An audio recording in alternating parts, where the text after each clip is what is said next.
менен кымбаттуу кыргыз салтын сактаган, атанаркын бактаган, эне сүтүн актаган, намыстан эч кайтпаган кайратман кыргыз калкым, амансыздарбы?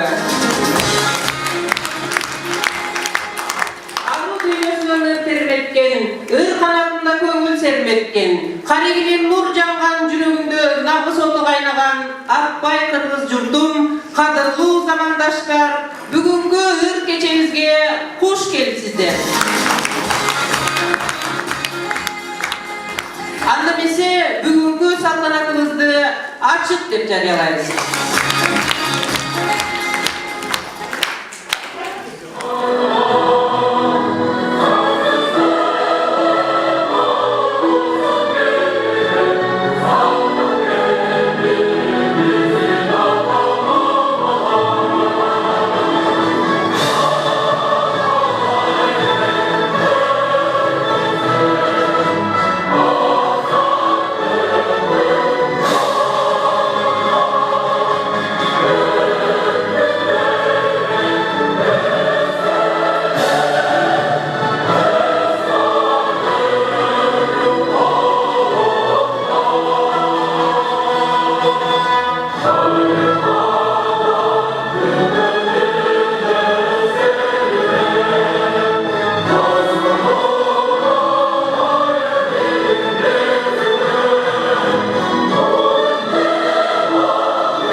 Өзүңдөргө маалым болгондой, бүгүн бизде өзгөчө күн. Поэзия чачыласы чачылган майрам. Анын себепчиси Ару Дүйнө клубунун активдүү мүчөсү, Теңиртоо Тагдыр сыноосу китептеринин автору Айсалкын Сооронбаеванын чыгармачылык кечеси. Ыр деңиз болсо, акын анын кайыгы. Ыр дайра болсо, акын анын балыгы. Ыр көктөгү ай болсо, акын анын жарыгы. Ыр жашоо болсо, акын анын агымы. Мына ошондой кайык болуп, акээде унчукпас балык болуп, жарык болуп, жашоонун нугу менен агып коюп келе жаткан кызыбыз бар арабызда. Сөз чебери, сөздүн гүлүн тандап, аны өстүрүп, баласындай бапестеп курчсаттарга жеткирип, ырга айлантып, китеп жазып, мына бүгүн адаби кече өткөрүп турган кези. Андемесе жастардарды ушул Айсалкын Сооронбаеванын чыгармачылык кечесине арналган кичинекей видео роликти көрөбүз.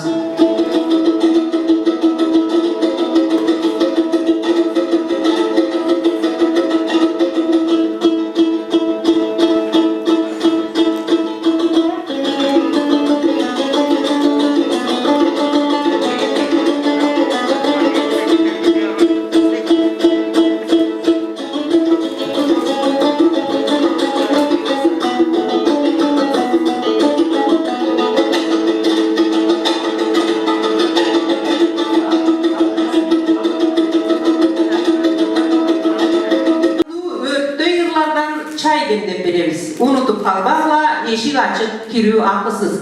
Kim uşul jarıyanı okudu kol көтөрүңүздөрчү. Azamatsızlar sizlere kitep belek bereyinler bile köpçülük ekensizler, sizlerge kol çağlar.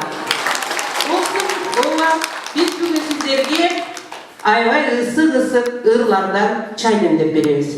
Jalındı ırdan çay içip jalındap ketet ekemiz. Canınızga güç gelse jalbırtap kүйüp keterbiz. Örttö yırdan çay içip özgöçö bolot ekemiz. Özöktü getse uykalap örttö keter bekemiz. Anısına makulbuz, munusuna makulbuz. Örttöngön kүйgön ırlarga özübüz dele jakınbız. Ушундай өрттөнгөн күйгөн, алууланган салттардын ээси болгон бүгүнкү кеченин күнөөкөрү, Arı Dünya Adabi Klubu'nun aktifdүү müçösü, Moskva Kırgız koğunçuluğunda çıkarmacılık çeyrin salıp kelatkan Teğirdo jana Taqdir Sınoo Sattуу kiteplerinin avtoru Aysalkın Sooronбаева.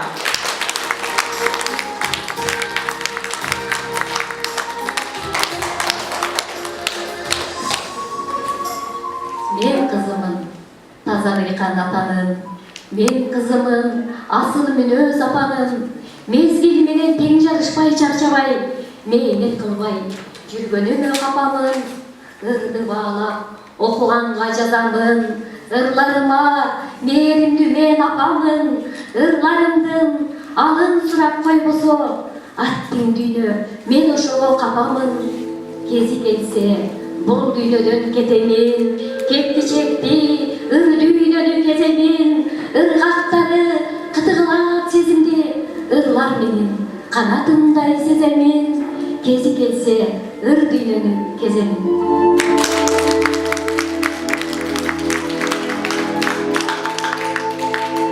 Саламатсыздарбы кутландуу күндүн кадырлуу коноктору, жоктон бар кылып тапкан, бар нерсесин аянбай чачкан ала тоолук марткы кыздын урпактары. Сиздер менен бүгүн мен адаби поэзия кеченде жүз көрүшүп турганыма чексиз кубанычтамын. Менин алдыда аткарыла турган, сиздерге тартуулай турган чыгармалар баары сиздер үчүн.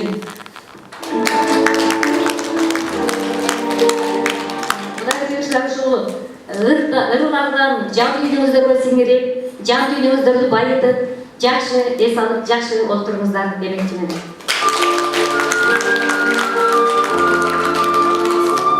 Ырдын куржундун көзү эми сөгүлдү, чыдап угуш керек калганын.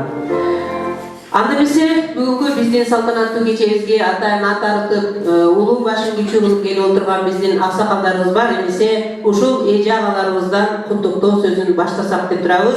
Алгачкы куттуктоо сөзгө жана ушул кечени салтанаттуу түрдө ачып берүү үчүн биз сөзгө Кыргыз диаспоралар кеңешинин төрагасы Райымкул Аттокуров агайды жана тең төрагасы Жамиля Бегиева эжекени чакырып коюуга уруксат этиңиздер. Райымкул Аттокуров агай жалгыз гана ушул диаспоранын кеңешин жетектөө эмес, буга чейин эгер билген болсоңуздар 5 жыл бою посолдук кызматта ушул Россия Федерациясынын Кыргыз Республикасынын ыйгарымдуу элчиси болуп турган. Ошондой эле Жамиля Бегиева бүгүнкү күндө дагы эң чоң көрүнүктүү коомдук ишмер Мекелим Ала Тоо коомдук уюмунун төрайымы. Келиңиздер эже агайлар, сиздердин жылуу куттуктоолорду күтөбүз. Биздин агай өзүбүздүн демөөрчүбүз отдельно чыгат. Урматтуу Айсалкын, урматтуу ага-энелер, эже карындаштар, алгач биздин белгилүү атактуу сыймыктуу Айсалкын карындашыбыздын бүгүн салтанаттуу кубанычтуу күнүндө көрүп отурабыз. Бүгүнкү ушул китебиңиздин чыгуу салтанаттуу күнүңүз кут болсун. Алып баруучу Айжан белгилей кеткендей, бул жерде коомчулуктун атынан Аксакалдар кеңеш деген бар, коомдук кеңеш деген бар. Бул расмий түрүндө Москванын жергесинде биздин мекемештер бул жерде жүргөндөр үчүн эмгектенип келатабыз. Ошолордун биз баарынын атынан сизге чын жүрөктөн куттуктоо жакшылыктарды кабыл айтууга сурагычтан баары. Ошол менен бирге баарын билсеңиз, сиздин коллегаларыңыз отурат бул жерде бул китебиңиз биринчи алгачкы эмес, буга чейин бир топ китептердин ээси болуп, окуучуларга, окурмандарга тартуулап, менин билишим боюнча кыргыз жериме арналган Сарнабоевке, Ине телевизге эң маанилүү Пароска, Жандуу, Темур, ата-энеге, апага арналган чыгармаларыбыз бар экен, биз барыбыз маалымдарбыз.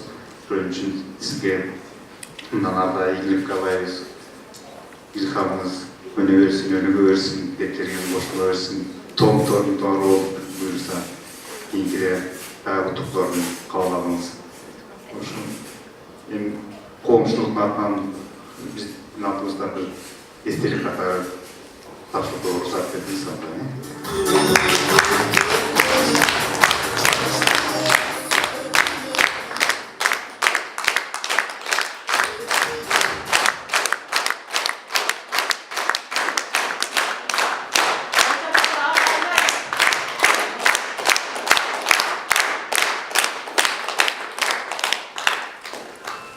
Бұл жерде басқан жергесінде деп айтпаймын.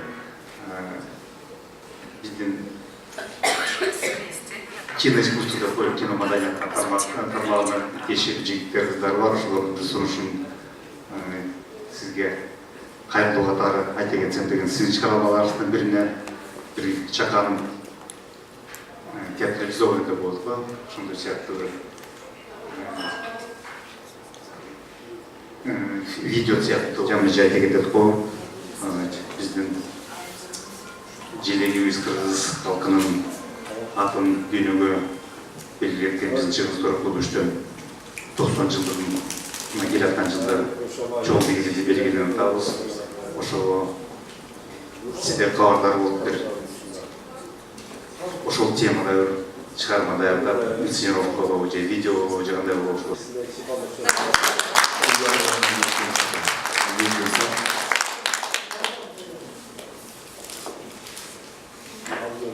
Саламатсыздарбы, кутмандуу күнүңүздөр менен.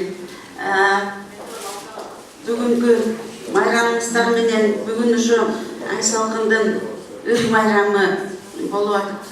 Ушуга бардыгы аябай багып аздектеген ырларыңардын ушул чоңтуп китеп чыгарып, анан ошону элге ушу тоо бийик, тоону сүйгөн элим бийик деп жазыпсың ошо. Тоону сүйгөн адамдар эле негизи тоодо жашаган адамдар ырдабаса, ыр жазбаса тура албайт болуш керек. Мына биякты карасам эле бардыгымды адашкан деле ырды жазган ошо Каракулжанын негизи эле кыргыздын бардык жериндеги тоо деп жазган чем ближе небесам, тем не подвержен земным деп. Ошо тоодо жашаган адамдар тоодой ойлору да бийик болот, пас болбойт. Ушундай негизи баягы жан дүйнөсүнөн ыр төгүлүп турган адамдар карыбайт болуш керек. Ошондой жапжаш эми абитуриентка болбосо дагы бир 2-3 курстун кыздарындай эле 5 курста бүтүп аткандай эле көрүнүп турасың. Негизи бардык эле акын кыздарга ошол туура келет. Ушундай комплимент. Бирок бүгүн биздин жигиттерди дүйнө жүзү боюнча нервин сактоочу күн экен. Жигиттерибиз бар жаныбызда, биз ошо бардыгыбыз жаш болуп жүрөбүз деп сиздердин бардыгыңыздарды ушул майрам менен, майрам эле да негизи берегите мужчин деп айткандай сиздер дагы майрамыңыздар менен анан ушундай жигиттер бар үчүн жакшырлар жаралат деп айтат элем. Ошо Айсалкын сага чыгармачылык ийгилик, эми сүйлөй берсе сөз чыга берет, бирок менден башка дагы сүйлөйм дегендер толтура. Анан чын дил менен чыгармачылык ийгилик каалайм. Ошо балдардын бардык ошо небере чеберелердин жакшылыгын көрүп, дайыма ушундай таланттуу, жаш, сулуу бойдон жүрө бер. Рахмат.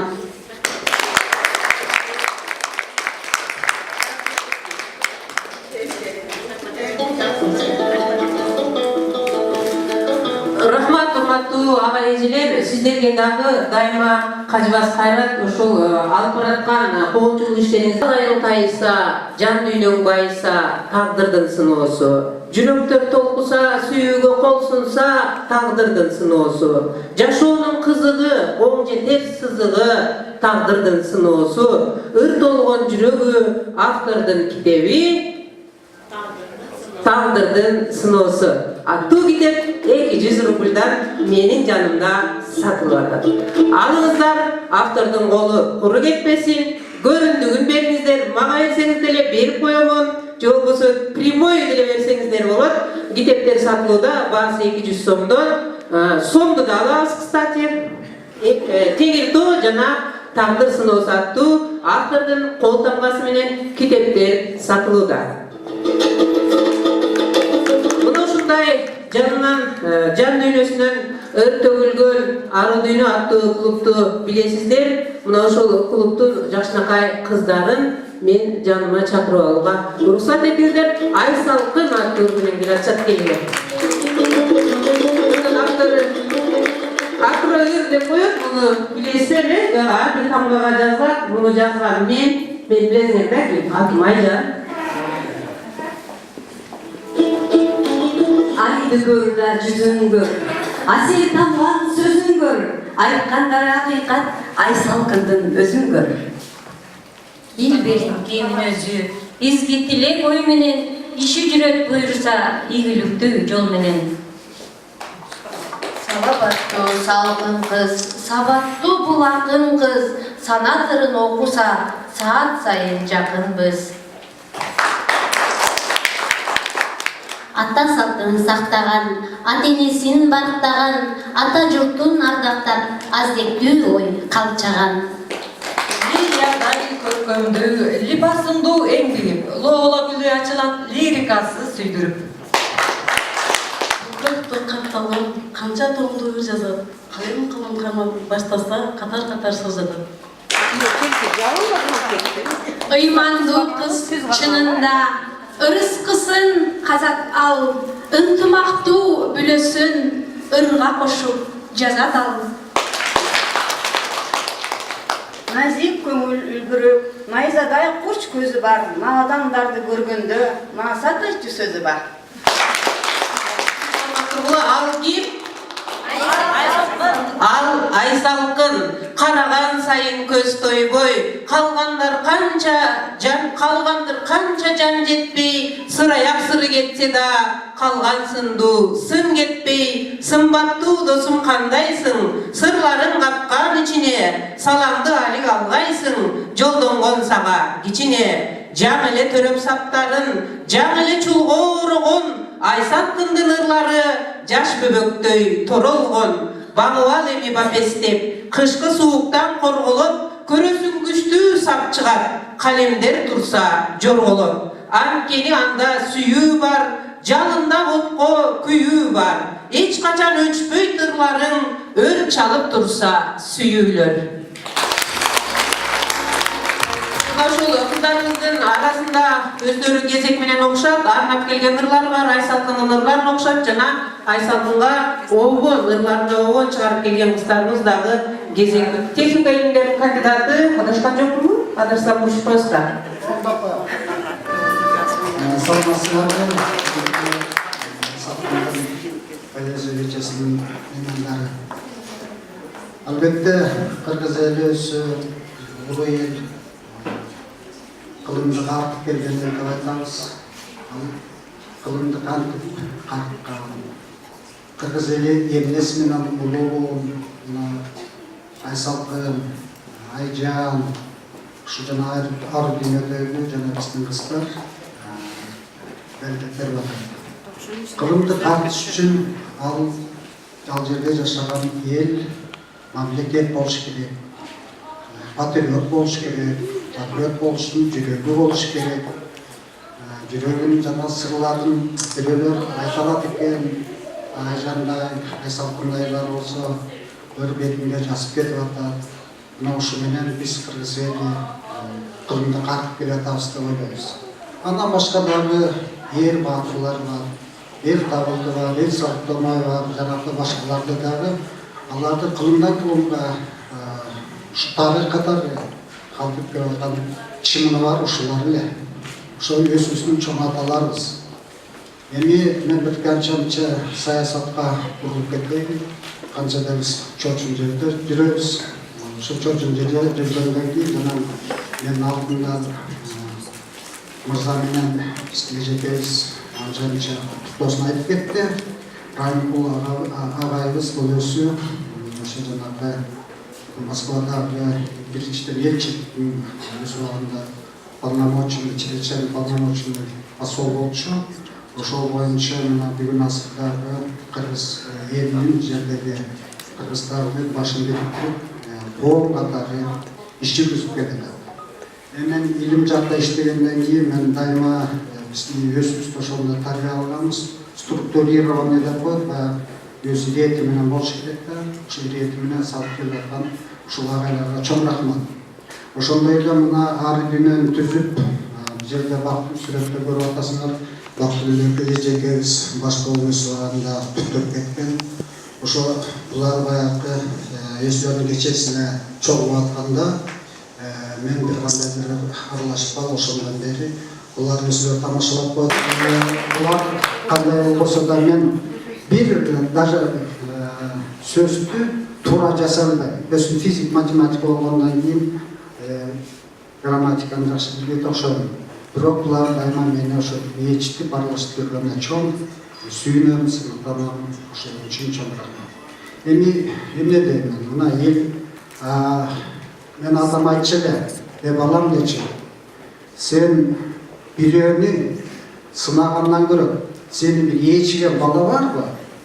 2-3 бала ээчисе, биз мугалимбиз да, анда сен агай деп аталат. Анан элчилик болуш үчүн артыңда эл болуш керек. Мына бүгүн ушул Москвада жүргөн жерде жанагы ары дүйнөнүн элери өзлөрү топ болуп, мен ойлойм ошо жагынан булар элдерин, мына ошо кыргыздардын духун көтөрүп, кайсы жерде алыс жерде жүрсө дагы булар болсо ошол үчүн мен буларга эмне суранат элем. Ушул жерде алыста жүргөндөрдүн анча тарыхын жазып бериш керек. Сүйлөп койдум.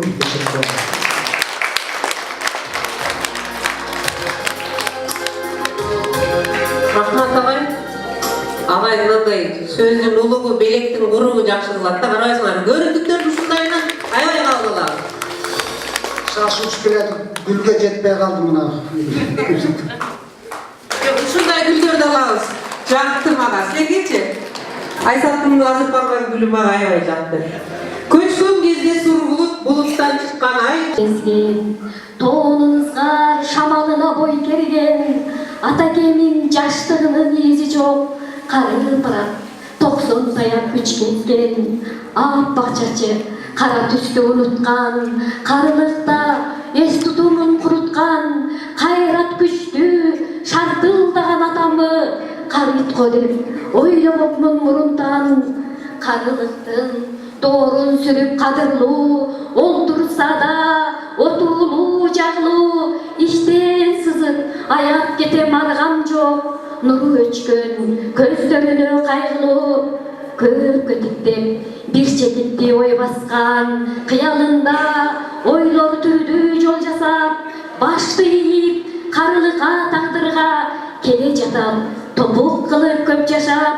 Атакемин мага кымбат өмүрү, эч убакта чөкпөсө дейм көгүлү. Эл ичинде аман болуп көп жашап, ырыскысы турсун дайым төгүлү. Жылдар менен агып нечен актаны, жаштык кезин эл жерине сактады. Ак эмгектен тарбиялап өстүрүп, атам бизди балапандай таптады. Неберенин көрүп азыр кызматын, уул кыздын көрүп далай урматын, апам экөө төрүбүзгө көп кошуп олтурушат асылдарын кымбатын.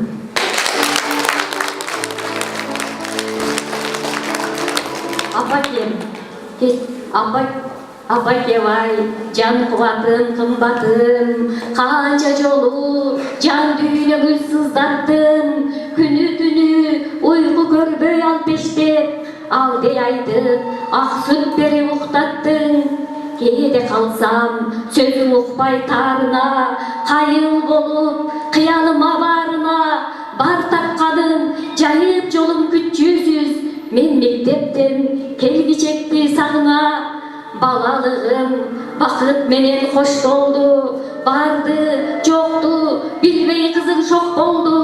Бойго жетип, жигит күтөр кезимде, бүлүк түшүп, ой санаңыз от болду. Кыздар менен өткөн күндү эскерип, кээде калсам мен сабактан кеч келип, сенин берген тарбияңан өскөн деп атаңды алып жатат бейшүз эскертип. Ай апакем, акылманым данышман, аста айтып, акыл кечке марыткан, атаң айтты деген бир ооз сөз менен атакемин улуулугун тааныткан. Ай мен болсо атакемен сестенип, ар бир айткан сөзүңүздү эп көрүп, сөз тийгизбей туура жолдо өсүпмүн, ар намыска, арулукка бек болдум. Бала кез демекчи, ушул Айсалкын бала кезинде көкпек кыз болгон экен да. Көкпектин эки түрдүү, оң жагы да бар, терс жагы да бар. Терс жагы көгөрүп 3 күн тамак жебей сүйлөбөй коет. Ушундай көкпектер бар. Анан дагы көкпектер бар, өз билгенин жасайт. Айсалкын апасы базарга кетип калса, сандыкты ачып, жаңы материалдарды алып, каалагандай кыркып, 4 жөлөңгүч жасап таштаган экен, каркаа болуш. Ай көкпек дейинди кыласыңдар деп апасынан ошол сөздү укканмын дейт. Мен бир ырдырдайын, онун кийимдин автору ким экенин таап көрүңүздөр. Өз кыйрап билерди ғой, каласаң кулагарды жабып кула. Ата мени кутта көргөн үйдесем, атаманын тиреп турган Азаматсыңар Жеңишбек Шамшиев аттуу бизде өлбөс өчпөс оончу, комузчу, аткаруучу агабыз болгон. Ошол агабыздын бир тууган иниси Нурали Шамшиев алдыңыздарга чакырып койгон, уруксат этиңиздер. Комузчу, оончу агабыз бүгүн Айсалкын Сооронбаеванын Өбүн жана Каракулжам аттууларына оон чыгарып келип алдыңыздарда ыр дестесин тартуулаганы турат.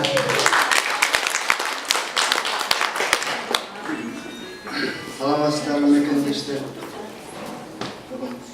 Айсалкын карындашым. Чыгармачылык кечеси экен ошо. Директоруна оонум бар экен, жакшы өчмөмдү. Сыноо сиздер сынайсыздар да. Мен мындай элдин арасында телевизор тап көргөн эмесмин эч нерсе. Директор адамы эле алтындырды басам. Биринчи жолу ырдайм эле эркектесим. Айсалкынга чыгармачылык ийип калганда албанан Gülgün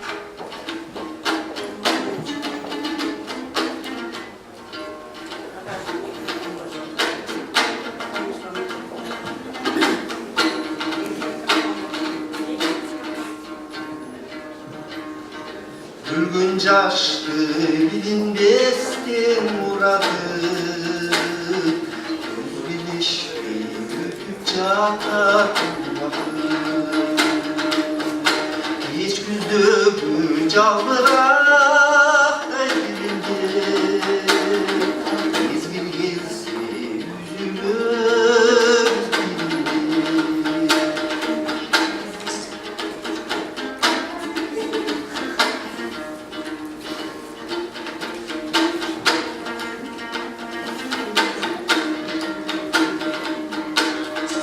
Ömürdevin tatlı bir oşçülü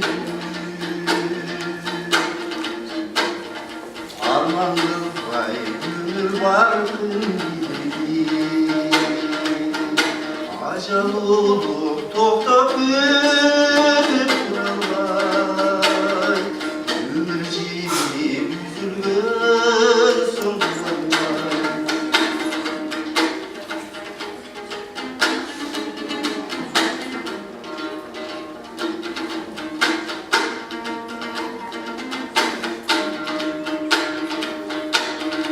Ömürdegin tatlı bir okçu Adaştım şeytan Ömür bilinmezden murdanır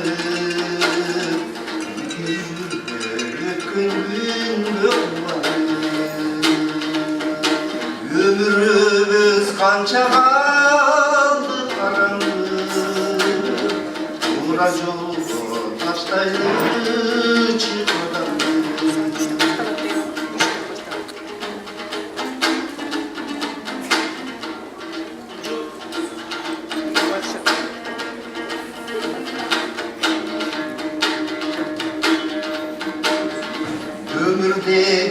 qanday vaqt keredir.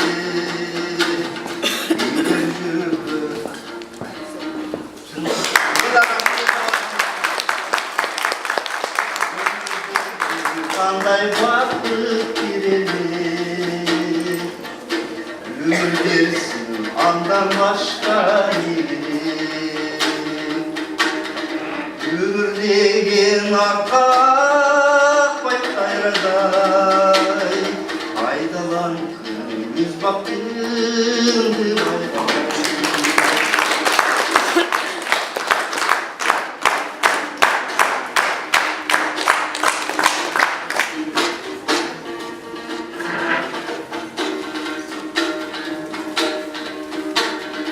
aylık toplu ataktan kaçırırız Acal bitse vurunca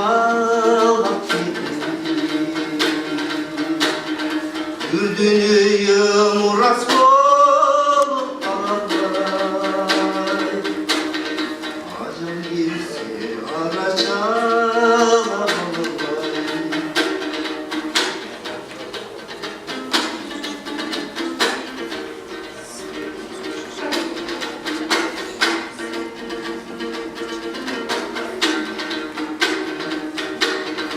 Ertemdi koy bugünkü kanaat Bunca şutu yaşayız biz amada Ömür kıska bir gece eskinçiler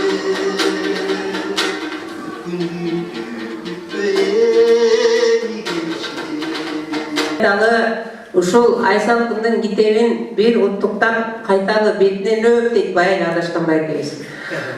Ушул Кыргыз Жазушулар Союзунун мүчөлөрү Адашкан Пирматов жана Зарыл Өмүралиева эжекебизди куттуктоо сөзгө чакырып коелу. Зарыл Өмүралиева эжекебиз өзүңөр билгендей адабият майданына өз изин салып келаткан жакшы акын эжелерибизден Мөл Булак эл аралык компаниясынын Кыргыз контентинин редактору болуп кызматы бүгүнкү күндө кызмат туруп айттым бежеке. Ал эми Адашкан Пирматов агайды ошол поэзия ааламында аралашып жүргөн кыз жигиттер баарыбыз тааныйбыз. Келиңиздер, сөз сиздерде болсун. Гүлдүн жанагындай эле көтөрүп алсаң адамдан жакшы.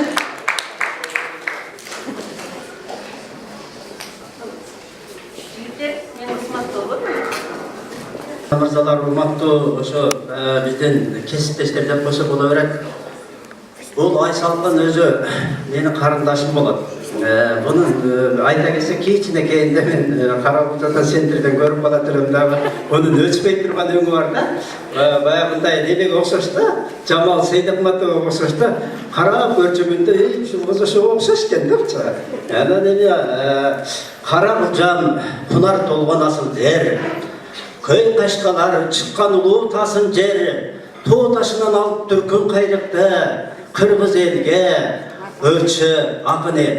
Бул Каракулжада биз эми ыручугунан кем калбаган ушундай акын, обончу элдерден келет экенбиз. Айсалкын, Сооронбай атабыз, мына Барымшак Ташбаев, Төлөгөн Мамеев, мына кийинки орто акындарда мына биздин өзүбүздүн мына Маркабай Аматов. Ошолордун баардыгы сен ошол кичинекейиңен бери ушу Москвадан бери келип ээрчип жүргөн мына Бактыгүл Сейитбекованы тарбиялаган кишилер ошолорчу. Биз аны сен аны кандай эжеке десең алар ошону агай деп ошондой бири-бирибизди тарбиялап келебиз. Мен акындардын бир нерсесине ыраазы болуп отурам. Ошо кечеги ошо чоң майданда аралашып калдым. Ошондо чыгармачыл элдерден ошо мен сүйөм, жүрөгүм менен сүйөм. Бул ата-энени сүйгөн, элди сүйгөн, калкты сүйгөн, сөздү баккан, ушундай маданиятты, же болбосо мендин каада салтын, үрп адатын баккан чыгармачыл адамдар болуп эсептенесиңер да, жалпы отурганыңа. Себеби дегенде мен ошол көрдүм. Сүйгөнүм кайсы, кубанганым кайсы, ар дайым ушундай жакшы болобу, жаман болобу, жол сала бергиле. Ошо күнүңөрдүн ар дайым ушу тубурап, Айсалкын сенин ушу көрөнгөлү бол, мершибагалы бол, куттуу бол, акар чакар болгонуң, өнүп өскөнүң, мен сени жаш кезиңден тиги ана жолдошуңду, мен колумда өскөн бала, жолдошуңчу. Себеби дегенде мен токойчу болуп көп жыл эмгектендим, ошол булар кайын кыркып туруп түндүк жасайт да атасы көпчө. Көп жолу болгон чүгөн бу жолдошуна. Анан жакшынакай жигит, момун жигит. Эмнелерди көрдүңүз жолдо дегени көрдүңүзбү? Жок. Аны көрдүңүзбү? Жок. Буну көрдүңүзбү? Жок десе эч нерсени айта албайт дейт. Бар кишине. Баладан сурайт дейт. Баладан сураса баардыгын айтып бериптир. Мына ушул чымчыгушту бул жерде мынтип атат дегенде баардык баладан жаңылык туккан экен. Ансыңарындай сени жетелеп Айсалкын. Сени жетелеген менин инем. Ошол инем жетелеп келе атат. Сен болсо баардык дүйнөгө көз салып келе аткан жаш баласың. Ар дайым ошо үй бүлөдө бактылуулук каалайм сагачы. Ошол илимдин өмүрүн берсин. Акындын жары жакшы болуптур. Акындын түгөйү жакшы болуптур, акын боло албайбыз. Себеби кызганыч. Анда биз билесиң го көрүнгөндү сүйө беребиз. Сүйүүрларды жазабыз. Антпесең жакшы ырдагы жаралбайт. Сүйүүнү дамытап, керек болсо башка мыналар бир жарым сүйдүм деп көрсүнчү. Өкөтөтү сүйүтө да болот эртегечи. Биз болсо сүйдүм деп алабыз да китепке жазып атабыз. Коркпойбуз. Канчага башыбызды байлап чыгармачылыктын артында жүрөбүз. Көрдүңбү, канчалаган сүйүң болсо да ал ошо үй бүлөң үчүн, эл үчүн. Эним сен туура түшүнгөн. Акындын сүйүүсү эл үчүн. Ар дайым ошо сага ошо сенин бир ырың менин көзүмө түшүп калды. Ошолордун жөнүндө бир кичине байкоо ала кетейин. Мен да басып сыңарып майрып деп коет. Бирокчу өзүң күчтүү акындардын арасында жаза албасаң деле аралашып жүрө берсең сынчы болуп калат экенсиң. Мына жерде бир мына Тургунбай Эргешев өзүнүн акында мына өлбөс акын, бул өлбөс акын деп коет Тургунбай Эргешевди. Экөөбүз кучакташпыз ата журтум, башкага асман жердей бирикпедим, мен күткөн мындан улуу бакыт болбой, өзүңдө чирит жатса желиктеримди. Мына сага. Көрдүңбү, акын болуш үчүн алдын ала философский алдын көрө билиш керек. Ал мезгилди жазыш керек. Ал деген ушу адам өзүнүн адамдын сөөгү канча мезгилде чирип жаткан ошо төрөлгөндө дагы бактылуу, өз жеринде өлгөндө да бактылуу. Аны сыңарында сени бир сауң келе түштү. Ата журт кымбатымсың жүрөгүмсүң, алыста барсам сага түнөгүмсүң, мен баскан жол учугу сенден бүтөт, мен үчүн өмүр улар мүрөгүмсүң дейт. Мына көрдүңбү? Сенин баскан жолуң айланып келип ысык көлдүн бир бурчунан бассаң айланып келип ошол жерге келип такаласың дегендей, өмүрүбүз ата журт менен байланышат. Ата журтту акындын бир гана нерсеси болот. Элин, жерин дамытап, ата журтун ошол элге таанытат. Ар дайым ошо 1-майда кандай кооз жерлер бар, жамле айтмакчы, тунук мүрөк суунун жээлинде төрөлүп ошолордо ошо туркап өскөнсүң. Ар дайым ушу чыгармачылыгыңда жакшы нерселерди каалайм. Анан акыркы мезгилдерде оодага өтө баштапсың, ооданы этияттап жазыш керек. Көрүнгөндү мактай берсең болбойт. Ана элдин ичинде бир жаман бир мурун жаман көрүнүштөрдө келген адамдарды оода катарында мактап койсоң, эл сени кадырыңды билбей калат. Баягы күндө баягында оончу ырчылар бар го, ар тойдо бар урдай бере турганчы, баркы жок, туурабы? Ошондой болуп калат. Оодага көңүл бөлгөнчө жүр. Мен сурамчымы? Оодана мыкты адамдарды кармап, не дейсиң агай? Туурабы? Мыкты адамдарды жазып жүргүңүз. Эсен бол. Сага Чолпонбек Абыкеевдин ошо 3 том китеби менден белек. Мен азыр иштен чыккан бойдон келип алам. Саламатсыздарбы, кутмандуу элим. Мына алыскы мекенден алыс Москва жергесинде татынакай үлбүрөгөн назик жан дүйнөсү ыргабай, сыргабай Айсалкын кызыбыздын чыгармачылык кечесине баардыгыбыз күбө болуп отурабыз. Айсалкын, сени бүгүнкү ыр кечең менен куттуктап кетким келет. Москва кайрыктары адаби клубунун жана Мол Булак микрофинанслык компаниясынын атынан мына жанымда адистер турат. Баардыгы сени бүгүн куттуктап жакшылыгыңа тилектеш болуп колубуздагы белегибизди тапшырып кетели деп атайын келдик. Эмнени кааламакчымын? Жакшы кылган алган жары дейт. Дадашага айтып кеткендей, мына ак калпакты кайкалата кийип четте жылбая күлүп отурган түгөйүң менен ар дайым жетелешип, ошол сенин ыр дүйнөңдү, сыр дүйнөңдү жан дүйнөсүнө батырган, сүйүүрүн жазып койсоң кызганбаган ошол жан шеригиң менен жетелешип, ар дайым балдардын урмат сыйын көрүп, ырларын эл жүрөгүнөн түнөк таап, жакшынакай обондор жаралып, ар бир үйдө Айсалкындын ыры жаңырып, тааныгандар ох деп. Бир кезде ушул өлбүрөгөн кызыбыздын китеп кечесинде Москвада отурдук эле деп, уккан сайын кумарыбыз канып, сенин ийгилигиңе мындан ары дагы ортоктош болуп кубанычта жүрө берели. Анан мен дагы ушу алыс жерде жүрүп өзүмдүн китептеримден ыр чачыламды атайын Айсалкынга тапшырып коеюн дедим эле. Үчөр жыйнагы Шүйдүрүм көктөмдө жана нөшөр ошол белегимди тапшырып койсом, уруксат берсеңер, анан Айсалкындын бир ырын силерге окуп берип туруп, Мол булактын кызматкерлерине сөз берип коелу.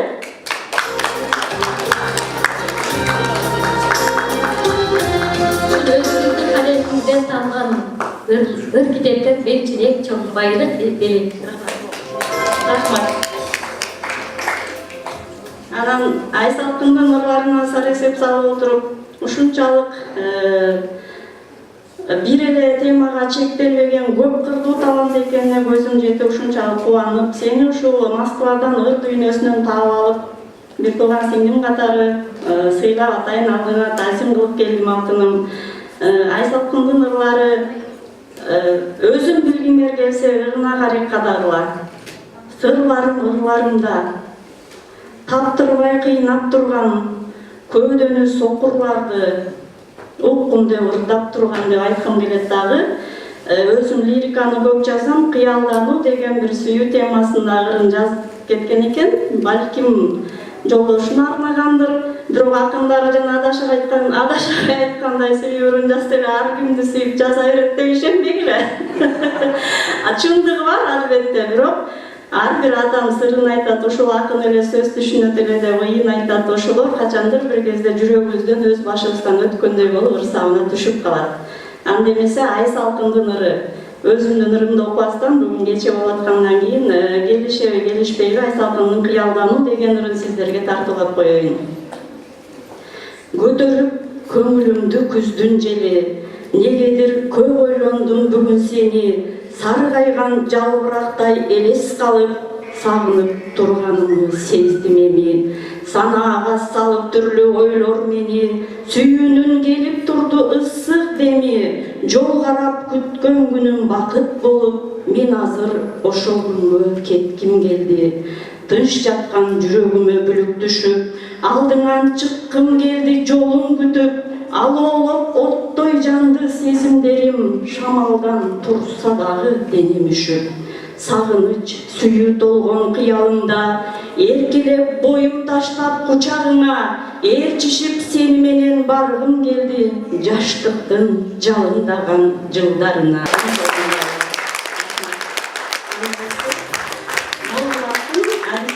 Айсалкынды куттуктайбыз деп келди. Мен компаниянын атынан дагы бир жалпыңыздардын алдында абада берип кетким келет. Буюрса бүгүн чукулуп калып, көбү келе албай калды, бирок бир күнү атайын ошол компаниянын маркетолог адистери Айсалкын менен жеке интервью уюштуруп, татынакай ролик, документальный фильм кылып чыгарып, биздин социалдык тармакта ошончалык көп кеңири жайылган подписчиктер бар. Кардарларыбыз Өзбекстан, Тажикстан, Орусиянын жарандары жана Россия боюнча 40тан ашык офиси бар, кеңселери бар Сахалинден баштап Москвага чейин. Буюрса чыгармачылык ушундай жарандарды таанытып, Москванын эле эмес Россиянын бугун бурчуна дагы Айсалкын жөнүндө жакшынакай маалымат берип кетебиз деп убадаңызды берип кетем. Эмесе сөз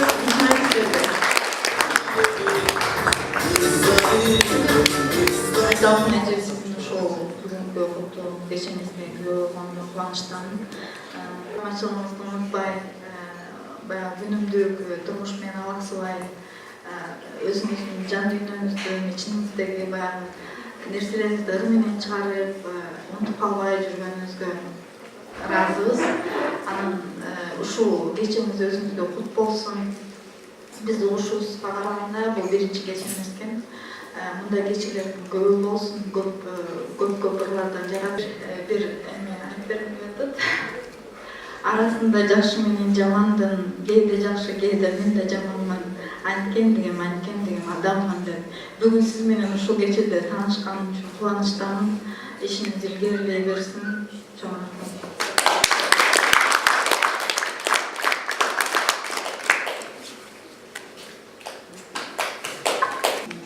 Ару Дүйнө окуумандардын клубунун мүчөлөрү баарыңарды куттуктайм. Биринчи очередь сизди куттуктайм. Бүгүнкү жакшы чоң ийгиликке жетишип атасыз.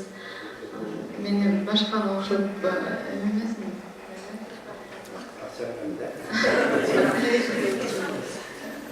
Талантыңызга ийгилик, чоң ийгиликтерге жетише бериңиз. Өнүгүп өсүп, ушинтип Москва шаарында баары эле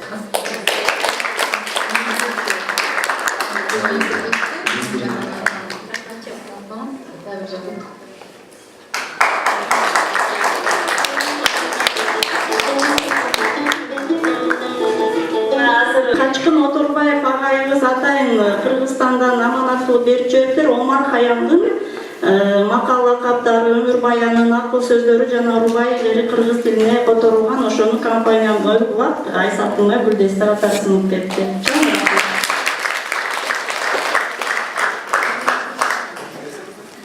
Рахмат, жакшы тилек калууга бардык жакшы адамдар.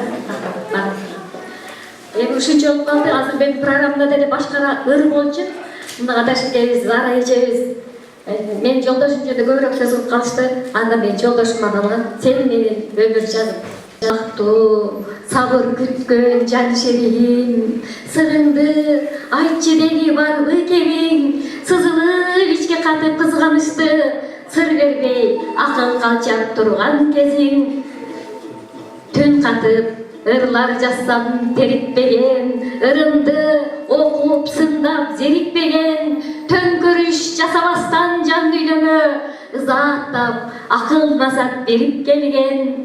Адамдыгы улуулукта, жакшы сөз, жан эргиткен жылуулукта, онсуң ушул ырда ала тоодой кенендик бийиктик бар, ак көңүл, токтоо мүнөз пейлиң ал, сындырбай көңүлүмү аздектеген, адамдык асыл сапат кыялың ал. Сен барда баскан жолум ачыктайын, сен менен бирге өтсүн өмүр жазым. Ömrümüz canım, 40 yıl gülşer bekliyorlar.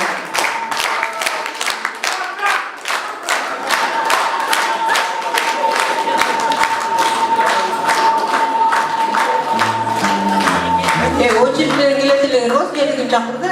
Var ömürlük çarı olsa ettiler o. O öldürüldü anam iletileri, hoşuna var.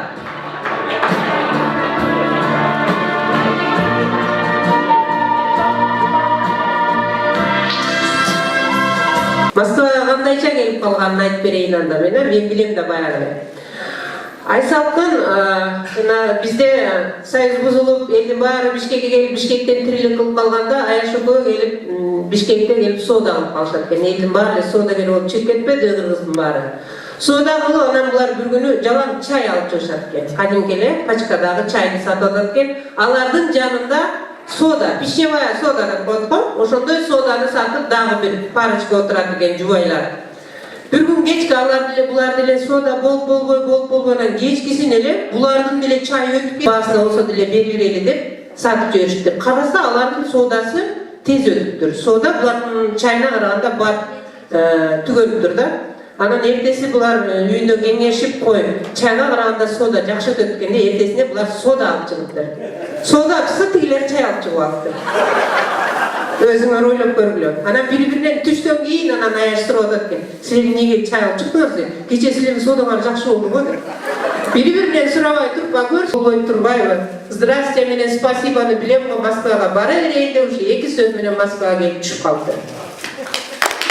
Дегеним, здрасте менен спасибоны болду. Бир күнү экөөбүз телефондо жакын эле 2-3 күн мурун сүйлөштүк, азыр ушу кече тууралуу мындай кылабыз, тигиндей кылабыз деп атсам эле арасында здрасте деп калды. А эмне болду менен саламдашып? Жок, талантарым кайра өзү күлдү. Эмне күлүп атасыз деп.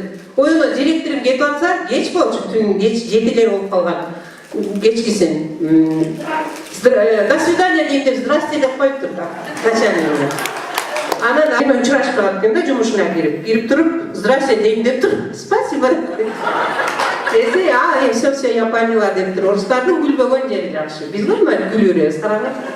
Ошентип здрасте жана спасибо деген сөздү билген Айсалкын Сооронбаева бүгүнкү күндө Москва шаарында үй бүлөсү менен эмгектенип эл катары ошону менен катар чыгармачылык чыйырын дагы жакшынакай ис алып келаткан учуру эмесе ошол чыгармачылыктан бир үзүм Айсалкындын жан дүйнөсүнөн төгүлгөн ырлардан биздин кыздар жана жигиттер окуп бермекчи. Келгиле.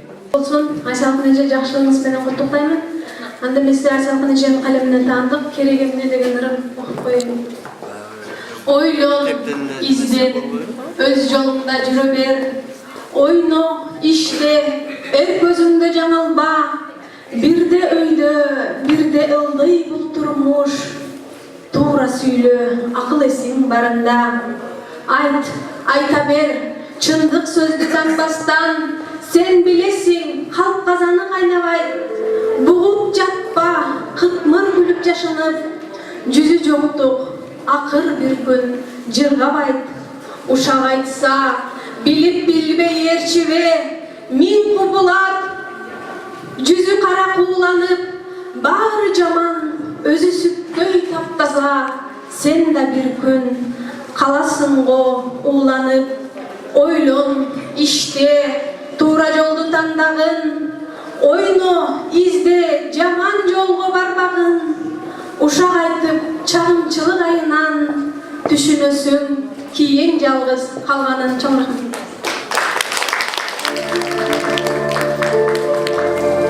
Düşümü kirdin деген, düşümü kirdin неге, жаш селки жандап алып, түңүлсүн дедиң беле, дилиме өлүп салып, жандаган селкиң сага каш кагып кылыктанат, түшүмдө көрсөм дагы жүрөгүм ыйлап турат. Уйкусуз өттү түнүм, ушул түш уйку бербей, мендик деп жүрчү энем, башкага бергим келбей.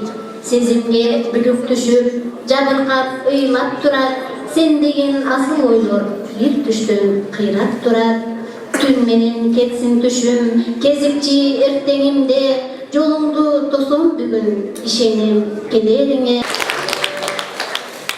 Assalamu alaikum, ардактуу бүгүнкү кеченин катышуучулары, бүгүнкү кеченин көрөрмандары, барыңыздарга Алла Тааланын бакыт, үй бүлөлүк бакыт, ишиңиздерге ийгилик алган жакшы күндөрдө жолугушуп жүрөлү деп айтмакчымын.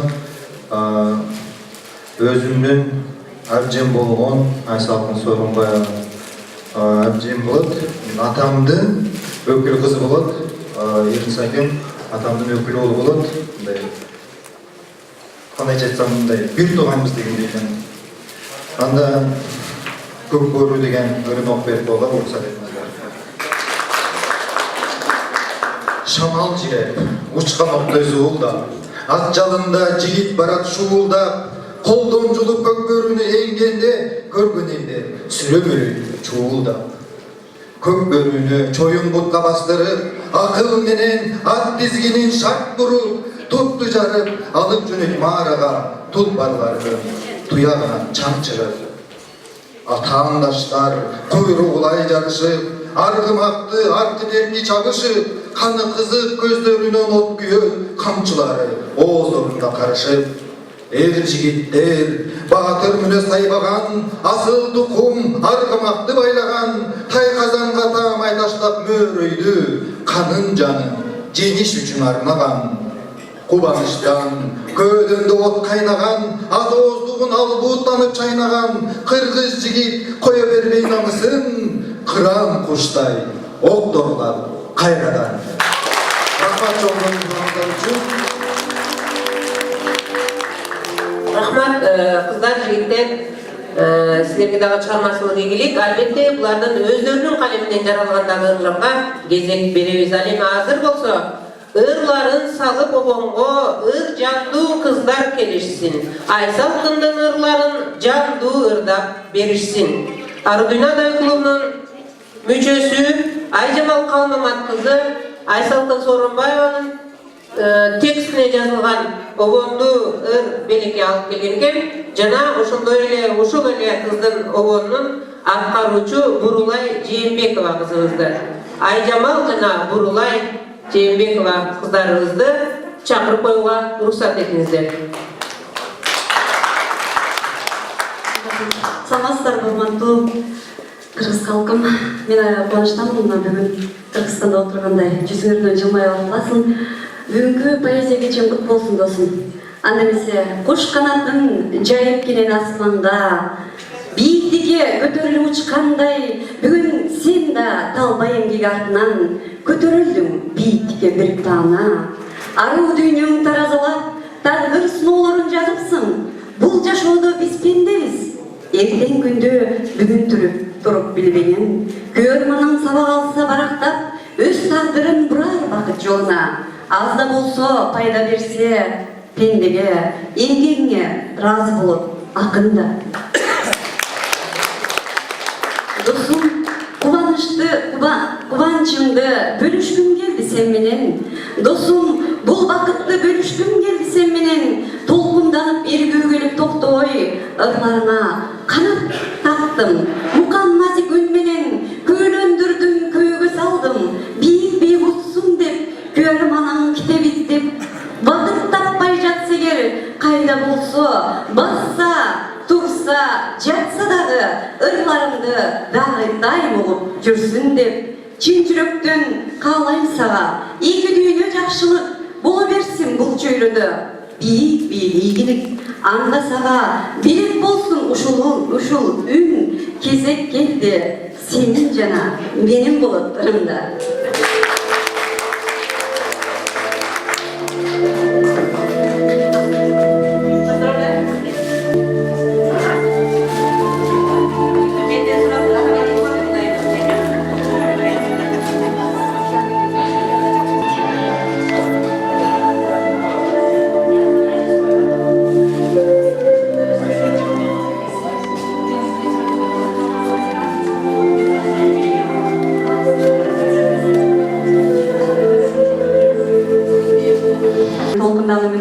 Ошол ырлар жаралып калды.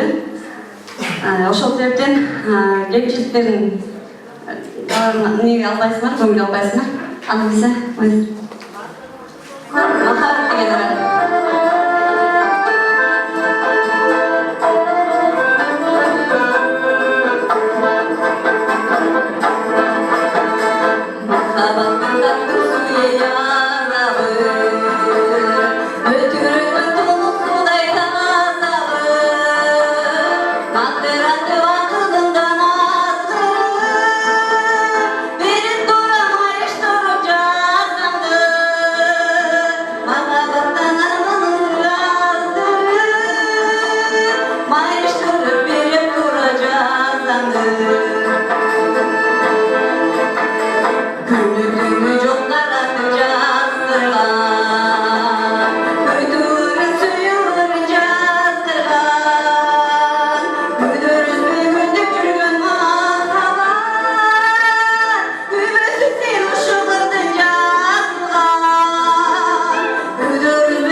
Жакшы пландар бар, музыка салып, жаштага эстрадага алып чыкса жакшы болот.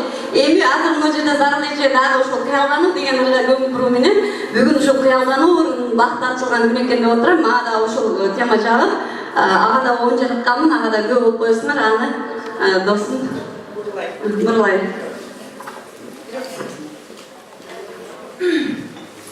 Урматтуу Асылхан курбум, бүгүнкү кечем Айсалкын кесип. Бүгүнкү кечем кут болсун. Мындай ашуулардын бийик ашуулардын далайын ашканга тилектешмин. Чын жүрөктөн куттуктаймын. Адам карыса дагы жүрөк жаш бойдон турат эмеспи? 80ге чыкканында дагы сүйүү ырлар жүрөгүнөн жарып чыга берсин. Эмесе сага ийгилик. Көрмандары, эмесе ушу Айсалкын курбун ошол кыямдабыз деген кыз бир жума мурда сунуш кылып калыштыр. Даярдап берейин. Суроңуздар да.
Көптөгөн оонду ырларды аткарууңду күтөбүз.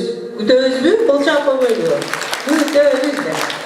Жаркырайт десем неге күн жарык нур чачып үйүмө. Ал Айсалкын Турбаева жамалы толгон сүйүүгө. Мына ушундай сүйүү ырларынын авторунун өзүнүн оозунан сүйүү тууралуу ырын угалычы. Кел Айсалкын. Жана эле ушул сүйүү жөнүндө ырлары, оондурлар ырдалып кетти. Мен деле ушул ырларга улай кездешим. Капилер жолугушкан ушул кечте кадалган каректерин сезип турдум. Көзүгө тик кароого батына албай калп эле тааныбаксан болуп койдум. А бирок чоң жуткан сыпкырган жүрөк алоолоп эжа бербей согуп жатты. Азыркы болуп жаткан көз иргендер өңүмбү, же түшүмбү, чынбы калппы? Качан өткөн күндөр бийле берген, зал ичи аба жетпей тарып барат. Ойлорум сени менен жуурулушуп, көздөрүм сыр билбей сырынгатат. Санаалар сапырылып баш, оюм туман. Карабай туруп жазды. Анда жазылбай калатырлар. Жубайды карабай туруп өзүм карап жазсам. Байкап турсаң чынында булактын да көзү бар. Мында келген туугандардын сүйлөй турган сөзү бар. Бул жерге азыр Айсалкындын туугандарынан да келип отурат. Биздин ардактуу аксакал эжелерибизден Зайнаш эже жана Ален эжекелерди сөзгө чакырып коюуга уруксат этиңиздер. Айсалкындын туугандарынан жеңеси жана эжеси. Келиңиздер. Ал эми классташтар чыдаганга чыгарганда классташ болуштучу. Дагы чыдайсыңар. Кечиңиздер менен урматтуу айымдар жана мырзалар, бүгүн Сооронбай Айсалкындын поэзия кечесинде отурабыз.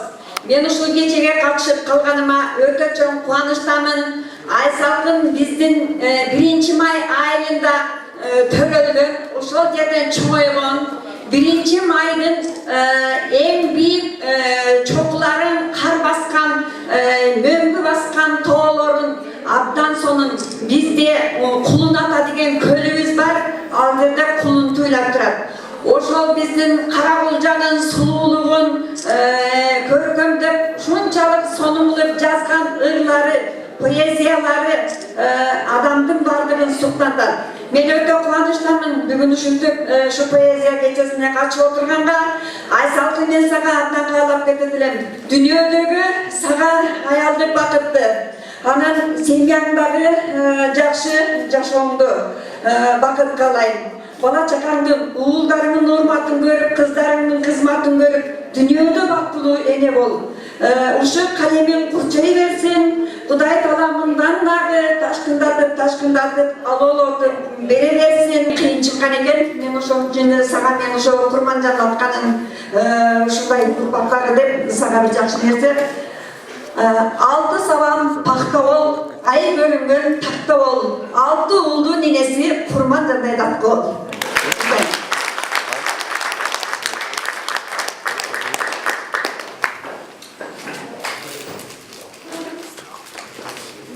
Саламатсыздарбы, урматтуу кыргыз билбоорлорум. Мен ушул Айсалкындын атасы менен менин апам бир туугандын балдары болобуз. Кичинекей кезинен эле бул кыздын кандай балалык кезинен бери билемин. Жүрөгүм бул кыз менен бир боорум бир. Анан ушул кызды ушундай даражада өтө чоң деңгээлде ырларды жаратып, жан дүйнөнү козгогон ушундай сонун чебер акын болуп чыгаарына мен эч бир ойлонбопмун. Чындыгын айтканда мен абдан ушунчалык толкунданып жетине албай турамын. Баа бербей жүрө берет экенсиң, баягы колдо бар алтындын баркы жок дегендей. Бирок мен азыр ушул ырларды угуп, айрыкча атасы бир тууган таам жөнүндө ызын угуп, абдан толкунданып ыйлап жүрөм. Атаң өлсө өлсүн, атаңды көргөм өлбөсүн дегендей, менин апам өтүп кетти да, бир тууган таам бар. Айсалкын, алтынын бир боорум, эсен бол. Өмүрүң узун болсун, балдар чакаларың менен, үй бүлөң менен ар дайым ынтымакта, ырысты бешикте, бак өлөктө турмушта жашагын. Неберелеримдин жакшы күндөрүн көргүм. Ушул жан дүйнөм, силердин жан дүйнөңөр өтө башкача, акындардын жан дүйнөсү бул калкуучу. Фантазиясы өтө жогору болот. Ушул сенин чеберчилигиң күндөн күнгө арта берсин. Балдарың, кыздарың абдан алмашкыс, алтынга алмашкыс уулдарың бар. Ушу неберелериң менен бактылуу байбиче болгон. Алтыным, сага ийгилик каалайм мындан ары да.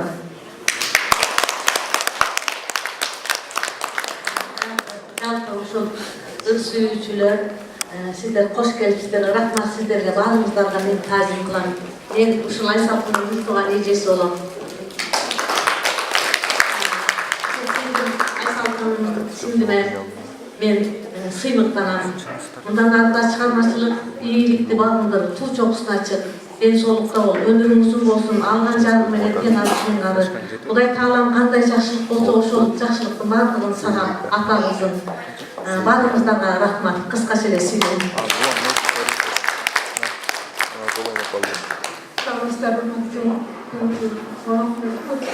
Кечээдин күйөрмандары, күйөрмандар десек де болот, ошону айтып, бүгүнкү кечеңиз кутук болсун. Сизге чын ниет каалайм. Мындан ары да кадемиңиз эч качан, кадемиңиздин сыясы эч качан курбабасын. Ошо менен бирге азыр бул жакта абжем айтып өттү.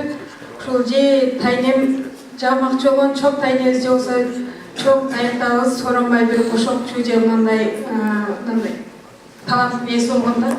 Себеби мындай карасам, калыптаган өзүм эле азыркы убакта жакшы мындай Facebook сөз тармактар бар.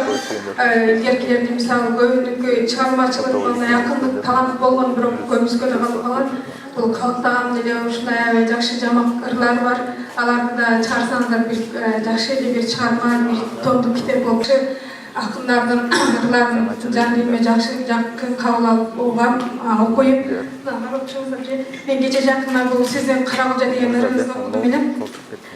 Окуп алып бир сыйра көзүмө жаш алып, бул Фейсбуктар немесинде болсо керек. Же Одноклассники менен мен класс басып поделиться кылып койсом, анда как будто мен жазгандай мага баары класс басыптыр. Сизге рахмат, дайыма ушу чыгармачылыкта жүрөрүңүз. Сагындым Каракулжам көп кашка сууларыңды, сагындым алып тоолордо сайраган уларыңды, сагындым Каракулжам өзүңдө бүт бардыгын, сагындым айылымды, агырдоо турагымды. Сагындым асыл жерим, жылдыздуу асманымды, көк шибек шүүдүрүмдү аралап басканымды, сагындым ышкын терген бактылуу балалыкты, сагындым жайлоолорум, үлгүрүм, кең кайгымды. Ошол дайыма жашырда барым.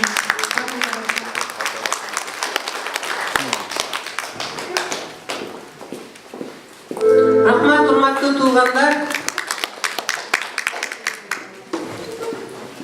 Кетүүчүдөй жарылып, саатты карап, мүнөт санап чыдабай, карарына турду эне жалынып. Канча күткөн ушул күндү жол карап, өпкө боорун садага чаап сагынып, жүз көрүшүп турганыма шүгүр деп, рахматын Кудайга айтып жалынып.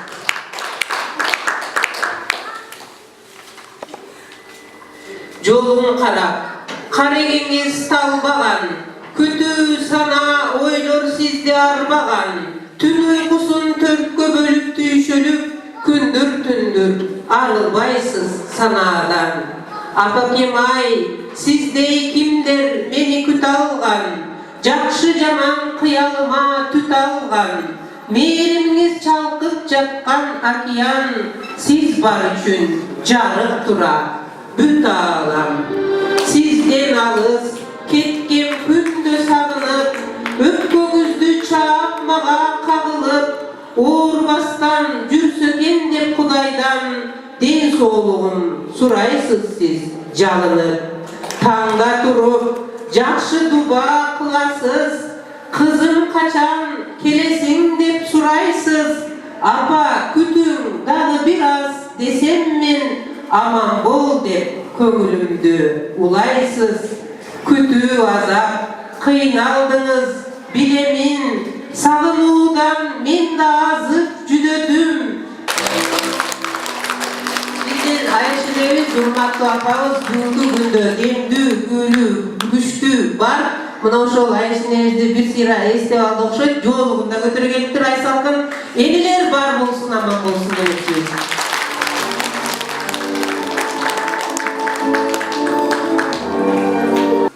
Canım apa, жақшы, күйлі күшті жүрөспү. Атамдын ден соолуктары жакшыбы? Бала чака, тууган уруктары тынч папа? Апаке, сиз мени ойлоп, сарсанаа тартып жүргөндүрсүз. Мен мынтип кыркына ассам да, неге күтүп жатсам да, сиз үчүн баягы кара тору, секелек кызмын.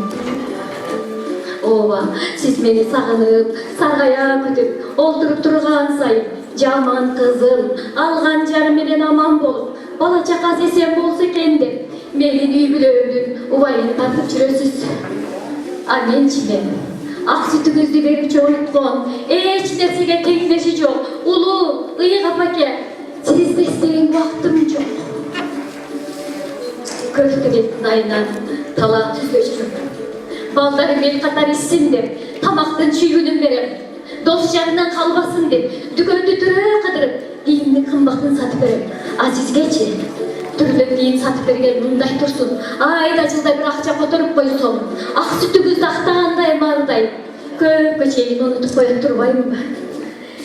Ташбор, мерез, эненин бардын билбеген көрбөйт экен. Эне балам дейт, бала балам дейт деген сөз төгүн жерден чыкпаган экен го. Чыккан кыз жиде сырткары дегендей, өз көмөчүмө гүл тарттым, өз тергилгим менен болуп жүрүп, убакыттын кандай өткөнүн да байкабай калган турбаймынбы? Жаным апу, Мен bir haftadan beri oğrum döşekte jatıp kaldım. Oğrum sızlatkan sayın siz doylop, karanınız kazap, meğerimizge kusa bulup жүрüp. Apake, can düğümde buyup durgan nurganaktı, can düğümdeki kusalıktı, ırlar menen darılap жүрüp.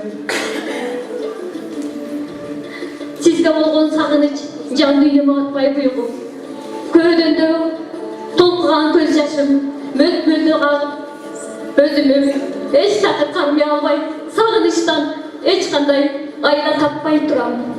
Жаным апа, үстүмө үйрүлүп түшө калып, садага болоюн кызым, айраны көмө катыкталган кордодон ичип, жылуу жатты. Жуурканымы кымтылап жаап, жанымда чаркайланып жүргөн сиз жок. Өзүм ээн талада калгандай сезип, бугум ичиме батпай буюлуп, көйдөндө болгон көз жашым жадырбей төгүлүп жатат. Баланы тарбиялап эресине жеткирсем да, азыр балдарыман өтүп бала болуп, көкүрөгүмүзгө башым жөнөп эркелегим келди. Жаным апа, түбөн түштү бир заматта бүтүрө калуучу туурулган колдоруңуз менен чачыман сылап, сексейген кызым, барган жериңен барта, бактылуу болсо экен деп бешенемен өткөн күндөрдү сагындым. Өз үй бүлөм түгөл жанымда отурса да, бир нерсе жетпегендей сагынычтан сабылып жүрөм.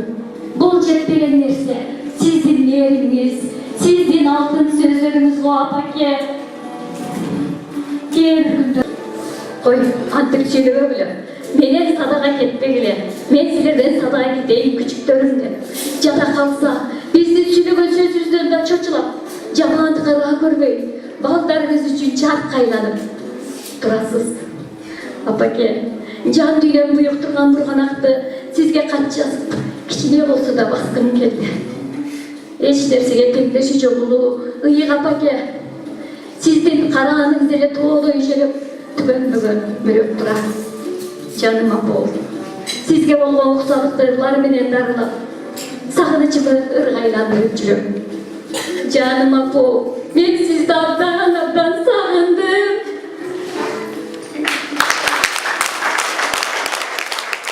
O başından yolunca gün çıksa, apa sizden yüzünüzge tökülsün. Tünü uktap, ertemenen turganda altın nurlar çaçıgızga örülsün. Apa kebay, yolunuzga saymalap, tulan çöktön, kilep jasat töşöyün. Ақтарытып, алыс жолдан барғанда, тазым етіп, таманыңыздан өбөйін. Қанша қызмат қылсам дағы сіз үшін, ақ сүтіңіз, ақтай албайын білемін. Қарылықтың doğrun сүрің апаке, қарыбаңыз uzun ömür dileyim.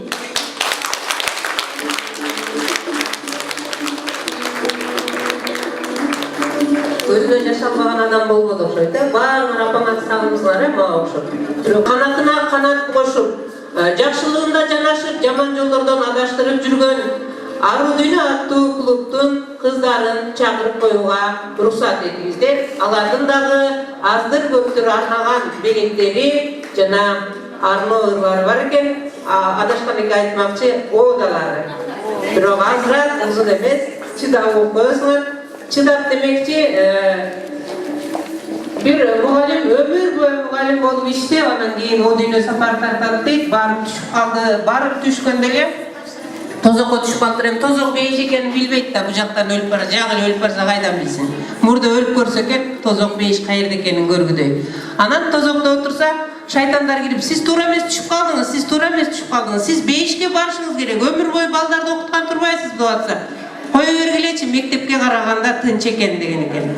Ансыңары могу жерде багы ырды жан дүйнөсүнөн чыгарып бизге окшоп ырга жакын адамдар канча болсо да бирөөнүн ырларын да уга беребиз, өзүбүз да сүйлөй беребиз. Ал эми чыдамы кетип аткан адамдар болсо, жана тозокко түшкөн мугалимдей болуп чыдап отуруп бериңиздер.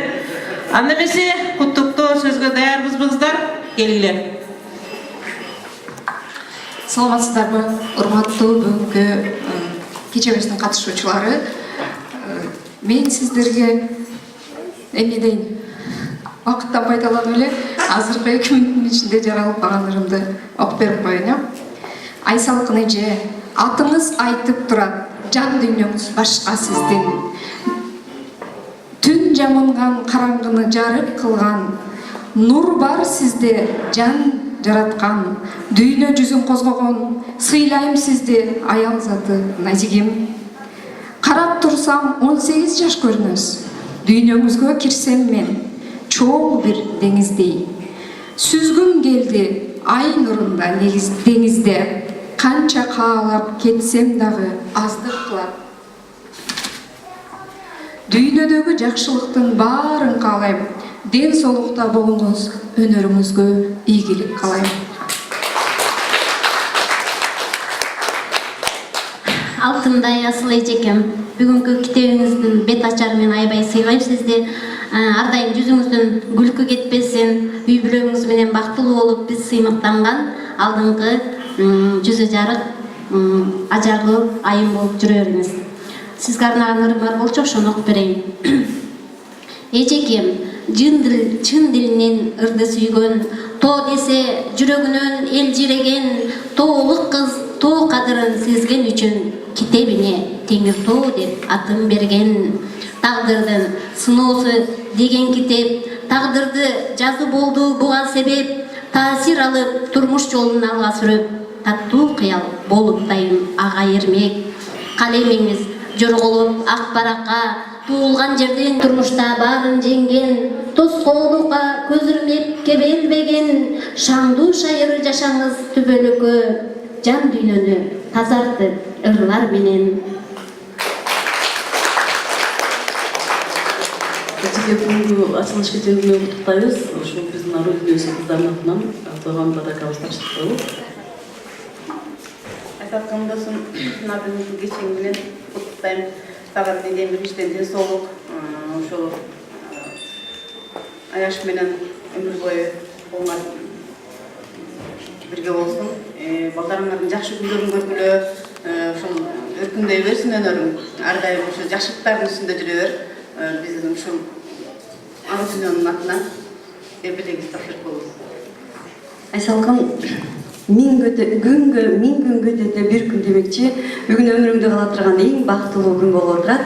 Ошол сенин бактың куттуктоо айтуу менен жалпы элдин катарында аз да болсо ушул белегибизди буруп, белегибизди алып кой. Эң кымбаты ошолго. Сөздүн улугу белектин куругу тапшырылууда, гүлдүн гүлү. Жана Дамир агай көрсөтүп кетти го кандай гүл бар экен. Ошондой гүлдү терегелиптир Ару дүнүйөнүн кыздары дагы. Айсалкын арыба бар бол, ушул кыздардын көч башында дайыма калемиң колуңдар түшпөй, калемиңдин сыясы куруп. Улуу акын алкулосунун отун жаркын элесин арнайм. Байлыгы, балдары көрүнгөн, бүт өмүрү ак баракка төгүлгөн, мүлдө кыргыз окуп бүткүз ырлары, мезгилдердин сыныгынан өрүлгөн, курудаш болуп Абдрасул миринге, түгөл байлар бирге чыккан темине, замандашы алы берип жардамын, темир колда жол көрсөткөн кезинде, өлбөстүккө өчөр карап шыктанган, өмүр баркын улуу акын сез алган, улуу ойчул Гёте Шота Пушкиндин эмгегинен өмүр улап деп алган, акын өзүн сын көз менен караган, өлбөп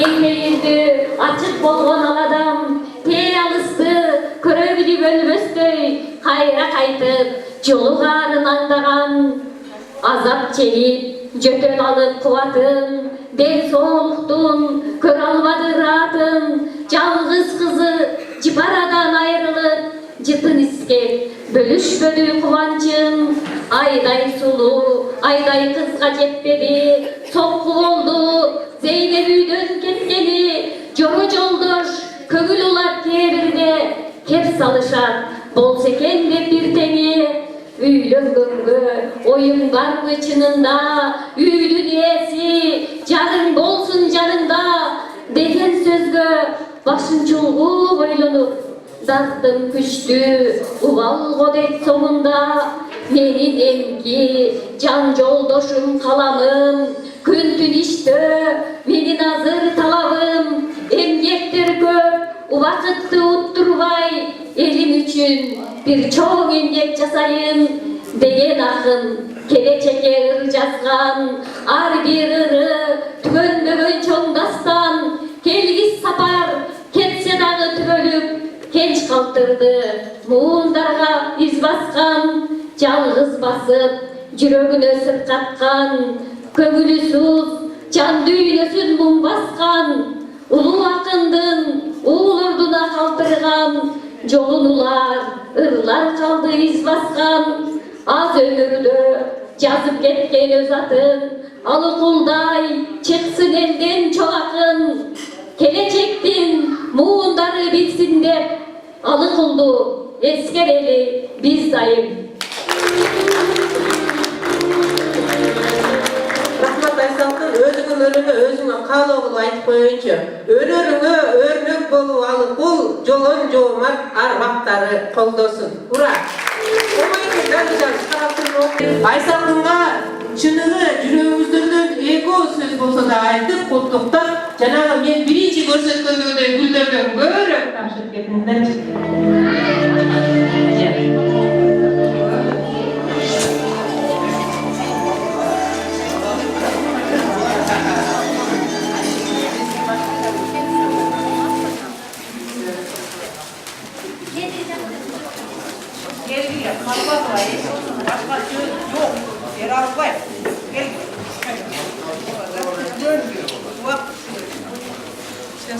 Саламатсыздарбы бүгүнкү чыгармачылык кечени катышуучулары. Айсалкын аябыз бүгүнкү чыгармачылык кеченинен куттуктап коюлса деп, сага каалоо чың ден соолук, иштериңе ийгилик. Чыгармачылыгыңда Торантың Талбай дагы ушундай ийгиликтерди жарата беришиңе чын жүрөктөн тилектешпиз. Бала чакаң менен тууган урук досуңуз менен бактылуу турмуш сүрүшүңөр жана дагы ушундай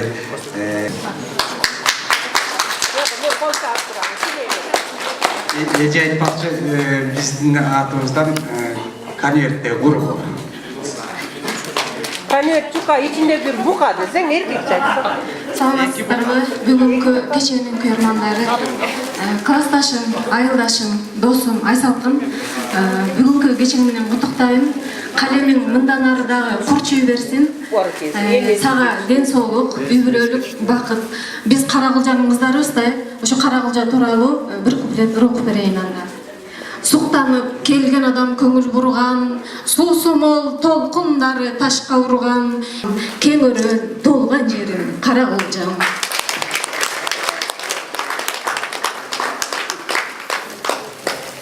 Малыбыңыздар менен мен Ernest'in dос болдум. Кичинекейде чоң болған. Айсалкындын таланты өркүндөй эмес, алек болсо ошо досум менен тең барып балдарды күнү үчүн көрүп. Ден соолуктары бекем болду. Мен заман менен кичинекейчи келпас, шашылып отуп, мына эч айтып коюп, шашылганда туулгундар депчи. Иштер ден соолук.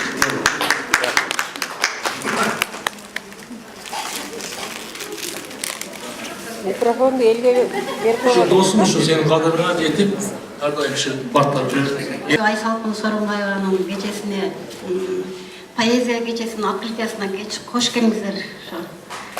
Биз ошо эздегендер ойлор бар алардын дагы чыкып жатканы. Не дейм эми? Айсалкын бүгүнкү поэзия кечең менен куттуктайбыз. Поэзиянын өмүрү узун болсун, калемиң курчуй берсин.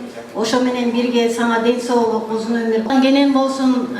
Ошолордун айткан каалоо тилектердин баардыгын Аллахым кабыл кылган болсун сага. Үй бүлөңөрдө ар дайым жакшылыктар болуп, ушундай тууган урук менен, достор менен, өзүң күйөрмандарың менен ар дайым. Микрофонду тапшырбагыла, аз белек эмес. Биздин чоң белек башка. Биз бүгүн жөн ошо эл арасында Андай болбойт, биздер мындай накманак Biz çalmalıkı başka, Тамаша бирок ичинде чыгармаларды окуп турган жакшы немелерин жора жолдошторум көбөйөрсүн досум дайым урушуп үзүлбөсүн деймин. Саламатсыңарбы туугандар, Айсалкын медейтилер. Ушу чыгармачылыгың өркүндөй берсин. Ушу мындан дагы канча ойлогон ой максаттарың болсо баары ишке ашсын.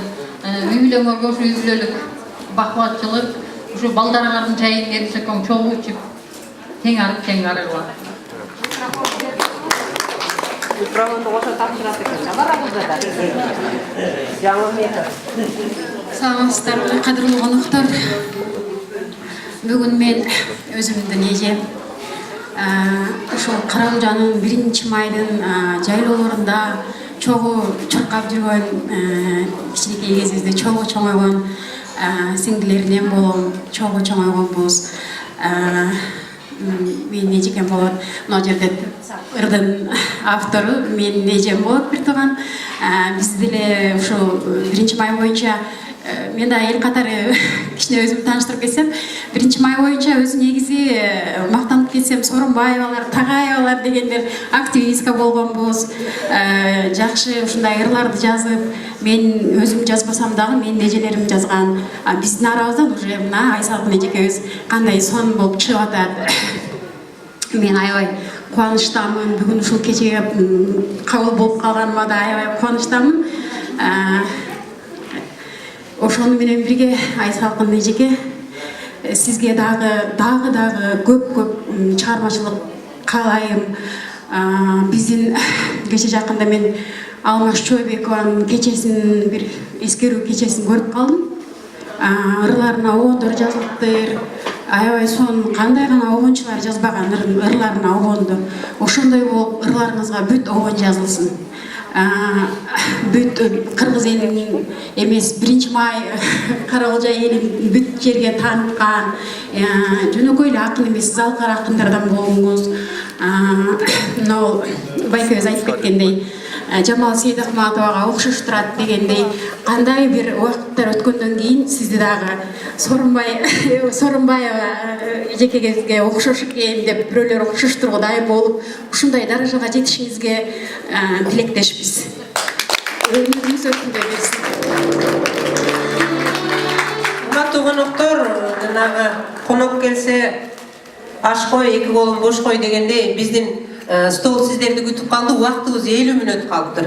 50 мүнөттө ким жей алса жеп калды, жебеген кетти дегендей. Азыр мен Аяш уулдарга берем, обещать этип койдум эле. Кана Аяш уулдарым, анан калгандарга сөз жок айтып коеюн. Зафуршетом сүйлөйсүңөр. Орусча түшүнүп калгансыңар да, бир-эки билген сөзүм кошуп коеюн. Саламатсыздарбы, урматтуу бүгүнкү поэзия сүйүүчүлөрү. Жалпы коноктор куш келипсиздер бүгүнкү Айшенемдин поэзия кечесине. Айшене, сизге каалообуз айдан аман жылдан эсен болуңуздар, ар дайым ачык болсун жолуңуздар. Сыймыктанган ол кыздын ээси болуп, чыган жигит болсунчу уулуңуздар демекчи. Биздин досторубуздун атынан жалпы сизге белеңиз бар эле, кабыл алып коюңуздар. Ар дайым калемиңиз курчу берсин. Рахмат, урматтуу коноктор, бизде азыр бир Айсалкындын кыз жигит аттуу жакшынакай ыры бар эле. Саламатсыздарбы, Айсалкын эже, бүгүнкү поэзия кечеңиз кут болсун. Биз дагы одноклассниктен эле окуп калдык, Бактандырдан улам эле көчөдөн эле келип калдык. Жакшы даярдамай эле дегендей. Ушу сизге ийгилик, талантыңыз сизде не только ыр эле жазбастан жана театрлаштырып аткарганыңызды да көрүп алып аябай таң калдым. Биз өкүл атасынын балдары болобуз, анан ырын эле окуп коелу, мындай эле жүрө бергенбиз. Аз көрүп алып аябай таң калдым. Талантыңыз аябай ташкындай берсин. Дагы көп ырларды, көп поэзияларды жарата бериңиз. Көп китептериңиз чыксын. Ушу үй бүлөңүздөргө ийгилик. Салия Курманбекова кызыбызды кана Айсалкындын ыры тапшырылган экен, окуйт деп кел ой кызым. Салиянын ыры, андан кийин дагы Салия менен дагы бир жигитибиздин kız jigit attırır ugu menen biz Furşet tarapka jol alabız dayartırlar. Саламатсыздарбы? Ушул жерде жалпы отурган көрүүчүлөр, биринчиден сиздерге салам айтып кетем. Айсалкын эже, сиздин талантыңызга таазим этем. Ар дайым дагы ушундай китептердин бет ачарын ачып, ушундай элдерди чогултуп, таалим тарбия берип келе бериңиз. Сиздерге таазим этем. Бул Айсалкын эженин калеминен жаралган. Сөз берсеңчи. Суранамын чалбамага, телефондо тынчым алып, жолугушчу күндөр биздин калган неба кайчыланып. Өткөн күндү эске салып, жолугууга келгиң барбы? Ал оюңдан кайткын азыр, келген менен пайда барбы? Албай койсом чалууларды, жаңыны жок күйдүң дебе, махабатты бийик тутуп, унута албай жүрдүң беле. Кандай кылсам унуткарып, дарегимди өзгөртсөмбү? Же болбосо тынчым алып, чалбайм деп сөз берсеңчи.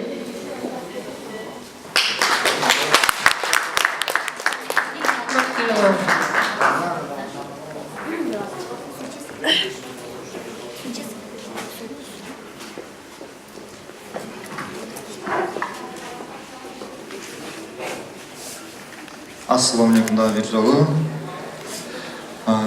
Абжемдин калемине таандык кыз жигиттин айтышы деген жакшы бир чыгармасы. Ким карындашым экөөбүз аткарып берүүгө уруксат этиңиздер, колубуздан келишинче аракет кылалы. Кандайсың сулуу карындаш? Көксөгөн арман арылбас. Көркүңө ашык дел болгон күйөттүү жүрөк жаңылбас. Каткырып шамдуу күлүшүң, калдардай сындуу жүрүшүң, кай күнү кантип жолугам, кымбатым сенде үмүтүм. Үшкүрбөй шерик. Үмүткө шерик болбоңуз, үшкүрбөй ойду оңдоңуз. Жолуктуу күндү болжобой, жолуңуз менен болсоңуз. Жол тосуп чыкчу мен эмес, жолуңдан күтчү сиз эмес. Жан шерик болуп жүрүүгө жашыбыз биздин тең эмес. Көз салып сырттан караган, карлыга сындуу садагам. Махабат жашка карабай, макулдук берчи суранам. Көңүлүм дегдеп жүрөк жаш, күттүрбөй менин демим бас. Кадырлап сыйлап алайын, кадыр кеч болсоң багымдач. Жаркылдап күлсөм ким дейсиз? Жакшылап неге билбейсиз? Жайымды такыр сурабай, жактырдым деп сүйлөйсүз. Качантан мени билгендей, күтөмүн дейсиз именбей. Кай күнү кайдан көрдүңүз? Көрүшүп күндө жүргөндөй. Көйгөлү бассаң жарашкан, көркөмүң көбүн караткан, кылыгы кымбат карындаш, көргөмүн сени абалтан. Издеген жерден табам деп, изиңе түшкөм алам деп, суракка калбай угуп ал, сароору болгон агаң мен. Сыр түйүнүн козгойсуз, сүйүүдөн айтып боздойсуз. Санаага батып кусалуу, сабырсыз жанга окшойсуз. Күткөнүмдү билдейсиз, көзүмдөн сүйүү издейсиз. Кубаттап сизди алчуудай, күдөрдү неге үзбөйсүз. Эсимден кетпей жамалың, ээрчишип качан басамын. Сырыңды айтчы, же барбы саргайып күткөн адамың. Көңүлүң болуп жайдары, күткөнүң болсо айт жаны. Караның корбар кимден, кароолчуң болдум кайдагы. Сөз менен торып салдыңыз, сырымды сурап калдыңыз. Саргайып күткөн кишим жок, суbolго жоопту алдыңыз. Кароолчун болуп алыпсыз, күлү жок күйүп жатыпсыз. Сыртыман салып тузакты, санаага батып калыпсыз. Сымбаты сулуу карлыгач, сендейди кимдер сагынбас. Сезимдер жүрөк толкуткан, сүйүүлөр кийин табылбас. Издеген жерден табамбы, иш менен сага жагамбы. Көрмөксөң болуп ошондо, көбөйтпө менин санаамды. Кой десем коюп калбайсыз, кайра эле тооруп жандайсыз. Бал тилге салып багынтып, байкатпай тооруп албаңыз.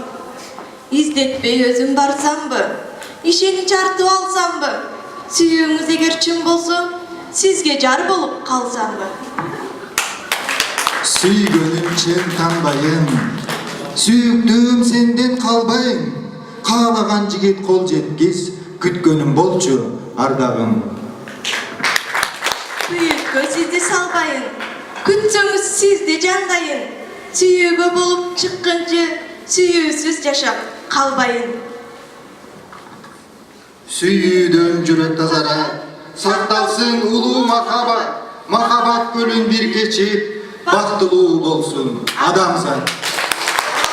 Рахмат чоң көңүлүңүздөр үчүн. Рахмат ушул кыз жигиттерге дагы жакшылап кол чапып. Кол чапып бекер акча төлөбөйбүз. Рахмат урматтуу достор, рахмат урматтуу туугандар, замандаштар, бүгүнкү кечеге катышып келген жалпы ыр күйөрмандары, бүгүнкү биздин ырдан демделген чайыбыз кандай экен? Жактыбы? Чайдан иштик эми пайын өтөлү дегендей, чайдын аркы бетинде нандар бар экен, нан улук дейт, ушул нандан ооз тийип, суусундуктардан даам татканча Айсалкын Сооронбаеванын ыраазычылык кебине көңүл буруп коелу. Айсалкын жалпыңыздарга ыраазычылык билдирип коеюн дейт. Урматтуу поэзия көрөрмандары, сиздерден ушундай алтын убактыңыздарды аябай келип олтуруп бергениңиздерге терең ыраазычылык билдирмекмин. Жана биздин кече менин ырларымдын чекеси оюлбай калганы мен үчүн азыр ушунчалык чоң арман болуп калды. Арманым азыр ичимде кетип бара жатат. Мен дагы бир чоң кече өткөргөнчө кайсы жылы балким мен Кыргызстанга барганда менин даярданган эң алдыдагы жакшы саптарым окулбай калды убакыттын тардыгына карата. Анан дагы айта кетүүчү нерсе, биз бардык жерде кыргызчылык кылып, кыргызчылык айынан 1 саат 2 саат кечигип отуруп убакытты уттуруп койдук. Бул деген өкмөттүн мындай бир көпчүлүктүн жери экен, убакытыбыз тар болуп калды. Ал жагынан кечирим сурайым. Жана окуй турабыз бар эле. Мени даярдап келген барактарым барак боюнча калып кетти. Анан дагы айта кетүүчү нерсе, мени таанып, жакындан таанып, бирок мен чыгармачылыгымды тааныбай, ушуга чейин анча деле маани бербей билбей жүргөн тааныштарым. Жана менин чыгармаларымды окуп таанып, бирок мени өзүмү ушуга чейин көрбөй, тааныбай келип олтурган мына жерде көптөгөн окурмандарым олтурат. Мен сиздерге жана улук башын кичик кылып келип отурган ага эжекелерим, сиздерге башымды ийип терең таазим этмекчимин.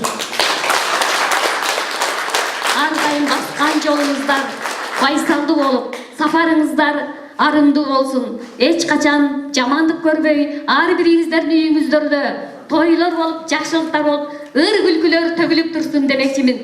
Кайрадан мен дагы сиздер менен Кудайым буйрса, мындан да чоң кеченде, мындан дагы чоң аткаруумда сиздер менен чыгармачылыгын бөлүшөм деген ойлорум бар. Менин бул жакта видеодо сонун видео роликтерим, мен канча айлап жасап даярданган нерселерим калып кетти. Менин арманым бир гана ушул. Кудай буйрса, Кыргызстанга барганда эң чоң кече өткөрөм деген тилегим бар. Ошол жерде жолугушабыз. Баарыңыздарга рахмат. Айсалкын мондай сөз барбы? Анткен менен алтындай сөздөр калды айтылбай дейт. Бул деген жолугууга эң керек жакшы себеп экен да. Ошон үчүн айтылбай калганына эч арман кылба. Абада сууп Жайсалкын ажайып акын дүйнөсүн ачып берди Айсалкын. Андай болсо Айсалкын досубуз бар болсун, акындардын асманында агарып аткан таң болсун. Жараткандын бир күнү бар, жакшы күнгө бергисиз дейт. Урматтуу туугандар, урматтуу замандаштар, мына ушул сиздер менен өткөргөн бүгүнкү поэзия кечебиз дагы жараткандын ошондой жарым жылга бергисиз күндөрүнөн болуп кала берсин демекчибиз. Ак булуттан себилген кар болуңуздар, дайым ушул турмушта бар болуңуздар. Анда эмесе төргө өтүп төмөн караңыздар, чай ичиңиздер. Келиңиздер. Сүрөткө түшүү церемониясындагы жанагы китеп алуу церемониясындагы уланта бермекчибиз.